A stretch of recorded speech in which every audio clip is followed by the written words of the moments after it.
Hello everyone, welcome to all of you our online YouTube class. This is Shani Kumar Gupta. Today we have discussed about class 10th science. पिछले क्लासों में हम लोग discuss किए थे physics, chemistry, bio. आज हम बात करेंगे केमिस्ट्री का. तो पिछले क्लास जैसे हम लोग बात कर रहे थे, फिजिक्स कंप्लीट हुआ था 1 चैप्टर, बायो कंप्लीट हुआ था 1 चैप्टर और अब केमिस्ट्री का फर्स्ट पार्ट जो है आज अपलोड किया जा रहा है.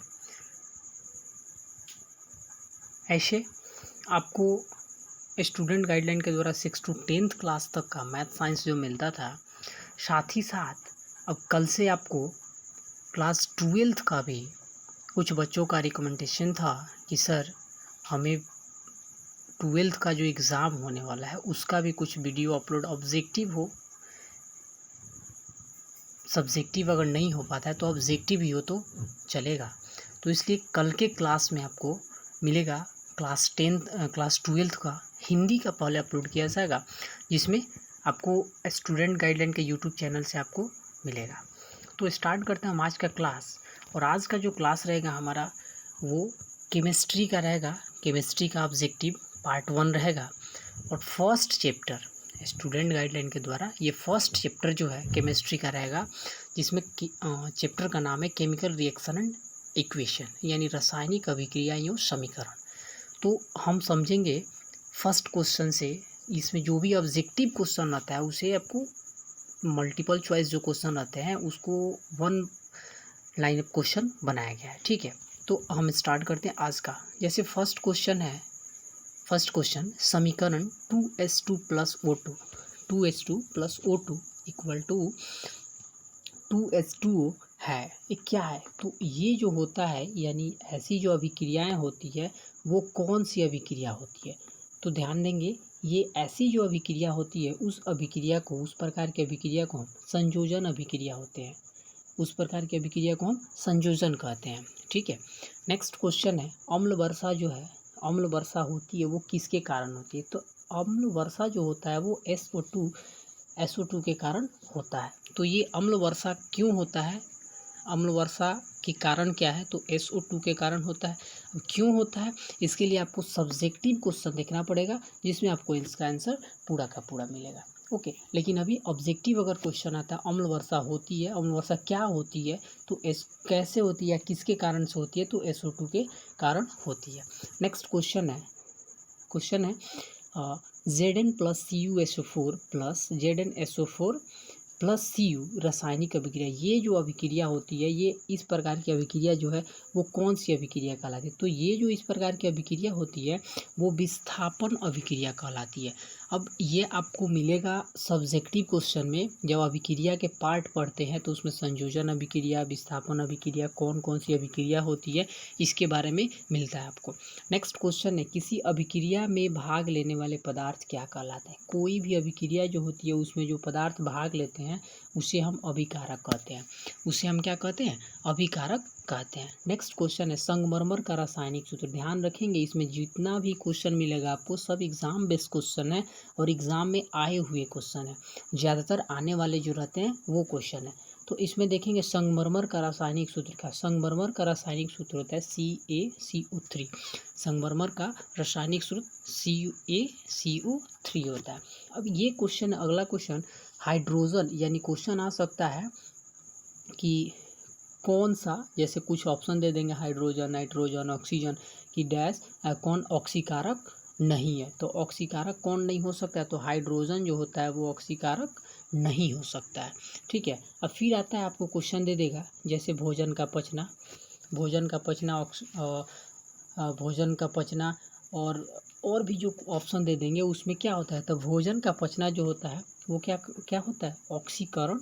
भोजन का पचना जो होता है वो ऑक्सीकरण कहलाता है. भोजन का पचना ऑक्सीकरण कहलाता है. नेक्स्ट क्वेश्चन है प्राकृतिक गैस का दहन.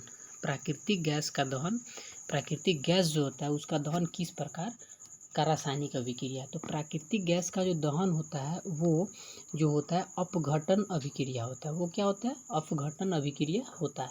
ध्यान रखेंगे ये अपघटन अभिक्रिया लिखा हुआ है.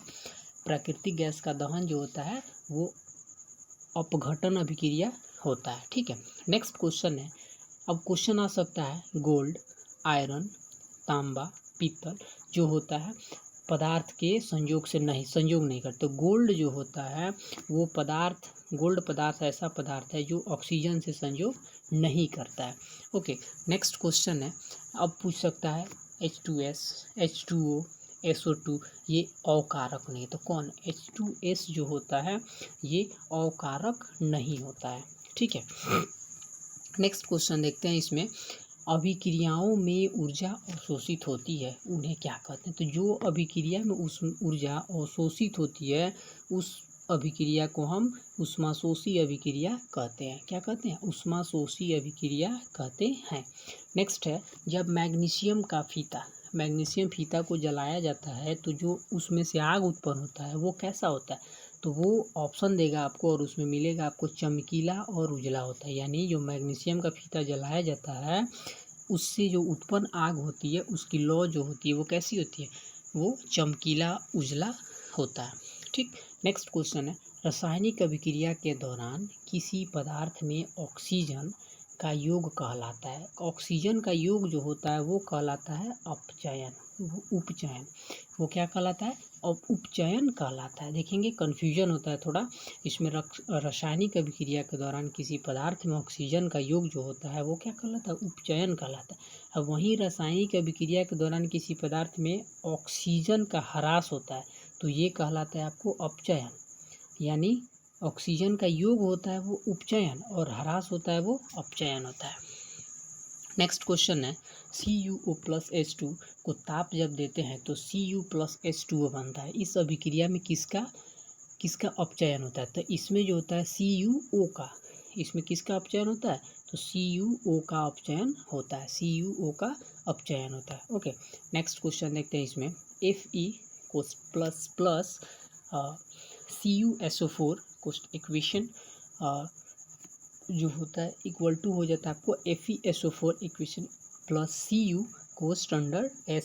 यह अभिक्रिया उदाहरण है। तो ये अभिक्रिया जो है वो किसका उदाहरण है? तो ये जो है विस्थापन अभिक्रिया का, यानी विस्थापन अभिक्रिया जो होता है उसका ये उदाहरण होता है। नेक्स्ट क्वेश्चन है, वे अभिक्रियाएं जो दोनों दिशाओं में अग्रसर होती है कही जाती है। तो जो दोनों दिशा में अग्रसर होती है उसे हम क्या कहते हैं? उत्क्रमणीय अभिक्रिया कहते हैं। ठीक है, नेक्स्ट क्वेश्चन है, बाजार में एक बिकने वाले चिप्स थैली जो रहता है उसमें ऑक्सीजन निकाल कर उसमें क्या भरी जाती है? तो उसमें जो होता है ऑक्सीजन को निकाल कर उसमें नाइट्रोजन भरा जाता है। ऑक्सीजन निकाल के क्या भरा जाता है? नाइट्रोजन भरा जाता है। नेक्स्ट क्वेश्चन है, पेट्रोल का जलना क्या कहलाता है? तो पेट्रोल का जो जलना रहता है वो दहन कहलाता है। अब इसमें लकड़ी का जलना दे देगा आपको, मोमबत्ती का जलना दे देगा, तो ये इसमें ऑप्शन चूज करना रहता है कौन सा रहता है वो दहन की अभिक्रिया, यानी पेट्रोल का जलना दहन की अभिक्रिया होती है। ठीक, नेक्स्ट क्वेश्चन है, वैसे पदार्थ जिनकी उपस्थिति मात्र से किसी अभिक्रिया की दर बढ़ जाती है क्या कहलाते हैं? तो वो जो होते हैं वो कहलाते हैं उत्प्रेरक कहलाते हैं। क्या कहलाते हैं? उत्प्रेरक कहलाते हैं। ओके, नेक्स्ट क्वेश्चन है, साग सब्जियों का विघटित होकर कंपोस्ट बनना किस प्रकार की अभिक्रिया होती है? तो ये जो होता है साग सब्जियों का जो विघटित होकर कंपोस्ट बनता है वो रहता है ऊष्माक्षेपी अभिक्रिया होती है। आज का लास्ट क्वेश्चन देखेंगे, नाइट्रोजन कम सक्रिय है अतः इसका उपयोग वसा युक्त पदार्थों के किस चीज़ में किया जाता है? तो संरक्षण में किया जाता है। यानी इसका उपयोग जो होता है, नाइट्रोजन कम सक्रिय होता है अतः इसका उपयोग जो होता है हम वसा युक्त पदार्थों के संरक्षण में करते हैं। ओके, तो आज का जो था हमारा इतना ही क्वेश्चन रहेगा और फिर हम बात करेंगे और ज़्यादा क्वेश्चन आपको नेक्स्ट सेशन में। तो नेक्स्ट सेशन में आपको मिलेगा फिर केमिस्ट्री का ऑब्जेक्टिव पार्ट 2 में मिलेगा आपको। तो स्टूडेंट गाइडलाइन के द्वारा आपको ऐसे ही सभी जो वीडियो इम्पोर्टेंट क्वेश्चन रहेंगे वो अपलोड किया जाता रहेगा। और ध्यान रखेंगे जो भी बच्चे +2 यानी इंटर का जिनका एग्ज़ाम होने वाला है उन्हें अगर आपको मिलेगा इस स्टूडेंट गाइडलाइन के द्वारा मिलेगा ऑब्जेक्टिव, सभी जो क्वेश्चंस रहते हैं वो मिलेंगे आपको। और तो फिर मिलते हैं आपको नेक्स्ट क्लास में। तब तक के लिए stay home, safe your life and continue your study. और हमारे चैनल को लाइक करें, शेयर करें, कमेंट करें और सब्सक्राइब करना ना भूलें। बेल आइकन को ज़रूर दबाएं ताकि हमारे सभी नए अपडेट आप तक पहुंचते रहे। ओके, जय हिंद।